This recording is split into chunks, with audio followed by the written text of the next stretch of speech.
जय हिंद दोस्तों, वंदे मातरम। हिजाब विवाद, लाउडस्पीकर विवाद और उसके बाद में अब मस्जिद विवाद के बाद में औरंगजेब की कब्र को लेकर एक बार फिर से चर्चाओं का बाजार गर्म हो गया है। अब औरंगजेब की कब्र के ऊपर क्यों इतनी बवाल मच रहा है, ये बात कई लोगों को समझ में नहीं आ रही कि भाई आखिर ऐसा क्या है कि औरंगजेब की कब्र एक बार फिर से सुर्खियों में आ गई है। दरअसल ज्ञानवापी मस्जिद और ईदगाह मस्जिद के बाद एक बार फिर से औरंगजेब की जो कब्र है उसको लेकर चर्चाएं हो रही हैं कि भाई इसको हटाया जाना चाहिए। अब देखिए, कई सारे ऐसे शासक हुए हैं जिनकी कब्रों के बारे में आज तक किसी को पता नहीं चला। ऐसे में चंगेज़ खान का नाम सबसे पहले दिमाग में आता है। खैर, ये बात की घोषणा तो उन्होंने खुद ही कर दी थी चंगेज़ खान ने कि भाई मेरे को ऐसी जगह पर दफनाना जहाँ पे किसी को पता ही ना चले। कहा तो ये भी जाता है कि जहाँ पर उसको दफनाया गया, वहाँ पर उसको दफनाने के बाद में 10,000 घोड़ों को वहाँ से दौड़ाया गया था, जिससे कि वो जगह पूरी समतल हो जाए और किसी को पता ना चले। और वो 2,000 लोग जो कि इस पूरी मुहिम में शामिल थे, उसके बाद में उनको ही मरवा दिया गया था। लेकिन आज हम बात करने वाले हैं सिर्फ और सिर्फ औरंगजेब के बारे में। काशी की ज्ञानवापी और मथुरा की ईदगाह मस्जिद के बाद अब औरंगजेब के खुलदाबाद में मुगल शासक औरंगजेब का मकबरा विवादों में है। औरंगजेब पर ही काशी में विश्वनाथ मंदिर को ढहाकर ज्ञानवापी मस्जिद और मथुरा में कृष्ण जन्म स्थान पर बने केशव राय मंदिर को गिराकर ईदगाह मस्जिद बनवाने का आरोप है। हालांकि ज्ञानवापी और ईदगाह मस्जिद की तरह खुलदाबाद में जमीन को लेकर कोई विवाद नहीं है। यहाँ किसी मंदिर को ढहाए जाने की कोई बात भी नहीं है। बात सिर्फ औरंगजेब की है, जिसे मराठा इतिहास में सबसे बड़ा विलेन माना जाता है। ज्ञानवापी मस्जिद विवाद के बीच में AIMIM नेता अकबरुद्दीन ओवैसी का अचानक औरंगजेब की कब्र पर पहुंचने से विवाद काफी बढ़ गया है। इसी के बाद MNS ने औरंगजेब की कब्र को नष्ट करने की धमकी दी है। वहीं मकबरे को आर्कियोलॉजिकल सर्वे ऑफ इंडिया मतलब कि ASI ने 5 दिनों के लिए बंद कर दिया है, जबकि उद्धव सरकार ने यहाँ सुरक्षा बढ़ा दी है। MNS ने उद्धव सरकार पर सवाल उठाते हुए कहा है कि संभाजी राव के हत्यारे की कब्र की सुरक्षा बढ़ाना शर्मनाक है। बीजेपी और राज ठाकरे की MNS इसी बहाने उद्धव की हिंदुत्ववादी राजनीति पर सवाल भी खड़े कर रहे हैं। लेकिन अब सवाल ये खड़ा होता है कि आखिर औरंगजेब की कब्र की तुलना ज्ञानवापी मस्जिद से क्यों हो रही है। देखिए, काशी के ज्ञानवापी मस्जिद विवाद के बीच 13 मई को AIMIM नेता अकबरुद्दीन ओवैसी अचानक औरंगाबाद पहुंच गए। इस दौरान ओवैसी औरंगाबाद से 30 किलोमीटर दूर खुलदाबाद में स्थित मुगल शासक औरंगजेब की कब्र पर चादर और फूल भी चढ़ाए। MNS ने इसे AIMM की भड़काने वाली साजिश बताया। साथ ही MNS और बीजेपी औरंगजेब को लेकर और भी ज़्यादा हमलावर हो गए। अब औरंगजेब की कब्र की तुलना ज्ञानवापी मस्जिद से की जाने लगी है। इसके बाद 17 मई को महाराष्ट्र नवनिर्माण सेना यानी कि MNS के प्रवक्ता गजानन काले ने ट्वीट कर कहा कि शिवाजी की भूमि पर औरंगजेब की कब्र की क्या ज़रूरत है, इसे नष्ट किया जाना चाहिए ताकि इनकी औलादें यहाँ माथा टेकने नहीं आए। MNS नेता ने शिवसेना संस्थापक बाल ठाकरे का जिक्र करते हुए कहा कि बाल ठाकरे ने भी यही बात कही थी। आप बाला साहब की बातों को सुनेंगे या नहीं? देखा जाए तो हिंदुत्व के मुद्दे पर औरंगाबाद में विवाद कोई आश्चर्य की बात नहीं है। यह विवाद कई दशकों से चला आ रहा है।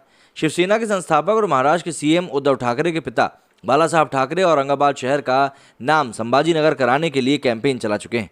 संभाजी राजे भोसले मराठा किंग छत्रपति शिवाजी के बेटे थे। औरंगजेब शासन के महाराष्ट्र में विस्तार की राह में शिवाजी एक कांटे की तरह थे।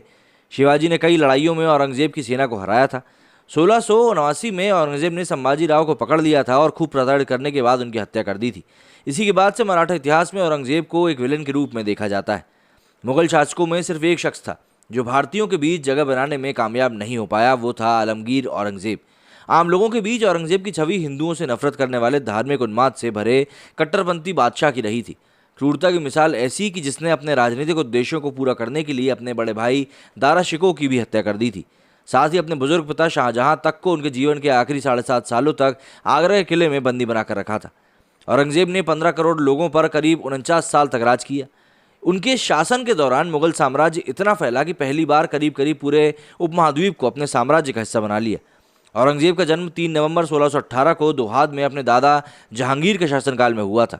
औरंगजेब शाहजहां का तीसरा बेटा था। शाहजहां के 4 बेटे थे और इन सभी की मां मुमताज़ महल थी। बाकी मुगल बादशाहों की तरह औरंगजेब भी बचपन से ही धारा प्रवाह हिंदी बोलता था। औरंगजेब ने अपने 87 साल के जीवन में 36 साल औरंगाबाद में बिताए और यहीं वो दफन हो गया। औरंगजेब पर भारत की कई प्रमुख मंदिरों को ढहाने का आरोप है। इनमें मथुरा में कृष्ण जन्मस्थल पर बना केशव नारायण मंदिर और काशी का विश्वनाथ मंदिर प्रमुख माने जाते हैं। इतिहासकारों का कहना है कि औरंगजेब ने ही 1669 में काशी का विश्वनाथ मंदिर ढहाकर ज्ञानवापी मस्जिद बनवाई थी। वहीं 1670 में मथुरा का केशव राय मंदिर ढहाकर वहाँ पर ईदगाह मस्जिद बनवाई गई थी। अब बात यह आती है कि भाई औरंगजेब की जो कब्र है आखिर वो कच्ची क्यों है। तो औरंगजेब ने 1670 में लाहौर में दुनिया की सबसे बड़ी मस्जिद बनवाई थी। इस बादशाही मस्जिद में 60,000 लोग बैठ सकते थे। औरंगजेब ने अपनी पहली पत्नी दिलरस बानो बेगम के लिए औरंगाबाद में ही एक बड़ा मकबरा भी बनवाया था। इसे बीवी का मकबरा या फिर दक्कन का ताज भी कहा जाता है। हालांकि औरंगजेब की 1707 में महाराष्ट्र के अहमदनगर में मौत हो गई थी।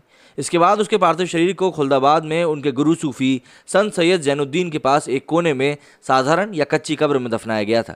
ऐसे में सबसे बड़ा सवाल यह है कि जिस व्यक्ति ने खुद इतनी बड़ी बड़ी इमारतें बनवाई उसे कच्ची कब्र ही क्यों नसीब हुई। इसके कारण भी खुद औरंगजेब ही था। तो औरंगजेब ने अपनी वसीयत में लिखा था कि मौत के बाद उसे उसके गुरु सूफी संत सैयद जैनुद्दीन के पास ही दफनाया जाए। औरंगजेब ने आगे लिखा कि जितना पैसा उसने अपनी मेहनत से कमाया है उससे ही उसका मकबरा बनवाया जाए।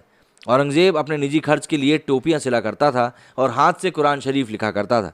औरंगजेब की मौत के वक्त उसके द्वारा कमाए गए 14 रुपये और 12 आने थे और इसी पैसे से औरंगजेब का मकबरा बनवाया गया। देखा जाए तो पहले के बादशाहों के मकबरों में भव्यता का पूरा ध्यान रखा जाता था और सुरक्षा के इंतजाम भी होते थे। हालांकि औरंगजेब का मकबरा सिर्फ लकड़ी से बना था।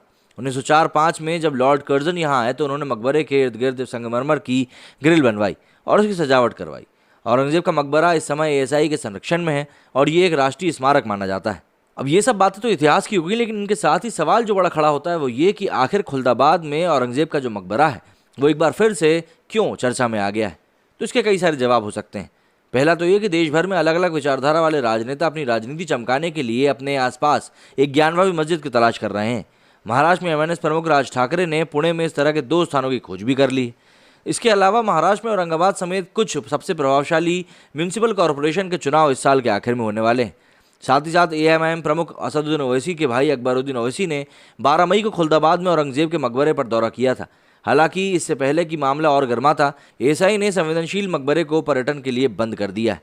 राज ठाकरे की एमएनएस की ओर से औरंगजेब की कब्र को नष्ट किए जाने की धमकी देने के बाद 19 मई को एएसआई ने इसे अगले 5 दिनों के लिए बंद कर दिया। इसके साथ ही औरंगाबाद की पुलिस ने परिसर के आसपास सुरक्षा ही बढ़ा दी।